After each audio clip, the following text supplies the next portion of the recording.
আসসালামু আলাইকুম ভাই ও বোনেরা, সকলকে আমার পক্ষ থেকে জানাই সালাম। তো আমি কি বলতে চাচ্ছি, আশা করি সকল সাকিবিয়ানরা শুনবেন, ফুল ভিডিওটা দেখবেন। তো মেহেদী আছেন কিছুদিন আগে একটা পোস্ট দিয়েছে বরবাদ 2 আনার, ঠিক আছে।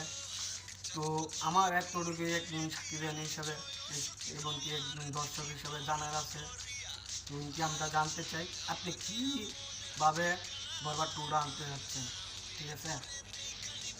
তো আমরা দর্শকরা যতটুকু জানি, যতটুকু বুঝি, ঠিক আছে ভাই, বরবাদ 2টা হবে না। কী চরিত্র আনবেন, কী গল্প আনবেন, কিন্তু গল্প আসবে না, কিন্তু চরিত্র আসবে না। ধরেন আপনার একটা কথা বোঝাই, একটা মরা গাছ, মরা গাছ কি কখনো শুনছেন ফল দিতে? মৃত গাছ কখনো ফল দেয় না, এবং কি এটা সম্ভাবনা মৃত গাছ ফল দেওয়া। তো আপনি কীভাবে বরবাদ 2 আনবেন? ওই জায়গার মধ্যে সাকিব ভাই এবং নিশা ভাই দুজনই মারা গেছে, এখানে বরবাদ 2 আসার মতন আপনি জায়গা হয়ে রাখেন নি। আপনি জায়গা লাগছেন, সুযোগ দিচ্ছেন বরবাদ 2 আনার, হবে না ভাই। বরবাদ 1-এর মাধ্যমে আপনি সব গল্প শেষ করে বেড়াচ্ছেন। নিশা ভাই মারা যেত, সাকিব ভাই বেঁচে থাকতো, তো একটা কথা আছেন বরবাদ 2 আনার, এখানে বরবাদ 2 হবে না। আমরা সাকিবিয়ানরা যতটুকু বুঝতে পারছি, এখানে বরবাদ 2 হবে না। আর কিছু কিছু সাকিবিয়ান আছেন, তারা মিডিয়ার মাধ্যমে আসিয়া বলতেছেন যে বরবাদ 2 আসবে।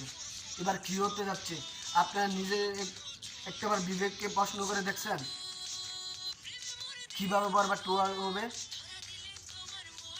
হ্যাঁ ভাই, এই জিনিসটা যখন আমি শুনছি বরবাদ 2 আসতে যাচ্ছে, তখন থেকে আমার রাত্রে ঘুম হারাম হয়ে গেছে।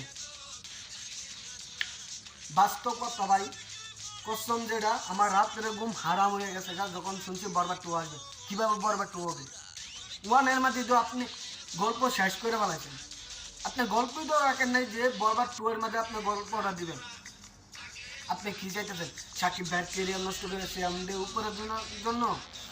এটা কখনো সম্ভব না, এখনো সম্ভব না, আগামীকালও সম্ভব না। যেহেতু বছর আমরা বেঁচে আছি এবং কি আল্লাহ তালা বাঁচিয়ে রাখবো, আমরা সাকিব ভাইয়ের পাশে আছি। একটা জিনিস বুঝতে চাবেন, একটা জিনিস ভাববেন, আমরা আগে সাকিব ভাইকে দুমাতে চাইলে আগে সাকিব ভাইয়ানটাকে দুমাতে হবে। তাই আমরা সাকিব ভাইয়ানটা এখনো বেঁচে আছি, আমরা মরে যাই নাই, ঠিক আছে। আমরা সাকিব ভাইয়ানটা মরে যাই নাই, আমরা এখনো বেঁচে আছি। আমরা যত বছর বেঁচে থাকবো এত বছর সাকিব ভাইয়ের কথা বলবো। কেন বলবো? সাকিব ভাই অল দ্য বেস্ট, উনি ঢাকার কিং, বাংলাদেশের জন্য উনি শিখে কিং খান, বুঝতে পারছেন? আপনি একটা লসি গাছের মাঝে ঝুলাই দেন একজনকে, যদি আপনি কি শুধু লসি দিয়ে কি গাছের উপরে উঠতে পারবেন? ঝুলন্ত অবস্থায় পারবেন না। তবে এই মুভিটাও সম্ভব না। যেমন একটা রশি ডাইরেক্ট ঝুলানোর অবস্থায় আপনি শত হাজারো চেষ্টা করলে এই রশি দিয়ে বেয়ে বেয়ে উপরে উঠতে পারবেন না গাছের উপরে। তো এরকমই সম্ভব না সাকিব ভাইয়ের বরবাদ মুভি আওয়ার করে উঠতে পারবেন। এরকমই আপনি যদি গল্পই জন্য না রাখেন, কীভাবে বরবাদ 2 আসবে? আপনি গল্পই রাখেন নাই। আল্লাহ তাআলা ওরকম যথেষ্ট জ্ঞান আমাদের দিছে, আমাদের বোঝার মতন জ্ঞান আল্লাহ তাআলা আমাদেরকে দিছে। আমরা আমরা মানুষ বুঝি কে কীরকম যায়। যেমন